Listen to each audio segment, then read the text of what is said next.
ఈరోజు కాంట్రాక్ట్ లెక్చరర్లు బతుకుబాట సమ్మెలోకి వచ్చారు. ఎందుకంటే గత 16 సంవత్సరాలుగా వయసు అయిపోయి చాలామందికి ఉద్యోగ వయసు అయిపోయి తర్వాత మొదట తక్కువ జీతం 4,000 జీతంతో పని చేసి తర్వాత 7,000 తర్వాత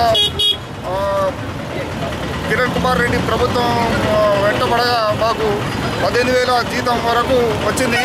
కానీ ఈ ప్రభుత్వం ఇప్పుడున్న టీఆర్ఎస్ ప్రభుత్వం ఏదైతే ఉందో కాంట్రాక్ట్ ఉద్యోగులను కాంట్రాక్ట్ లెక్చరర్స్ అందరినీ రెగ్యులరైజ్ చేస్తాము. మేము మా గవర్నమెంట్ వచ్చిన తర్వాత అవుట్ సోర్సింగ్ కాంట్రాక్ట్ అనే పదమే ఉండదు, మేము అలా వచ్చిన తర్వాత మిమ్మల్ని కాంట్రాక్ట్ ఉద్యోగులుగా పరిగణించుకోండి అని చెప్పి మేనిఫెస్టోలో పెట్టి ఇప్పటికి కూడా అంటే వచ్చి ప్రభుత్వం ఏర్పడి 2.5 సంవత్సరాలు అయిపోయింది.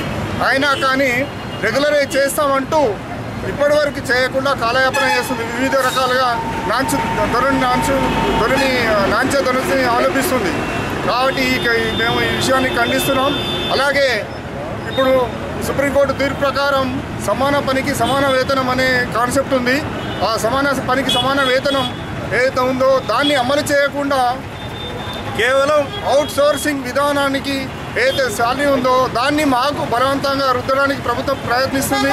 కాబట్టి దీన్ని కూడా మేము ఖండించు మేము నిన్నటి నుండి స్ట్రైక్లోకి వచ్చాం, నిరంతర స్ట్రైక్లోకి వచ్చాం. కాబట్టి ప్రజలు, విద్యార్థులు, తల్లిదండ్రులు మా యొక్క బాధను అర్థం చేసుకొని గ్రహించి మాతో సహకరించాలిగా మనవి చేస్తున్నాం.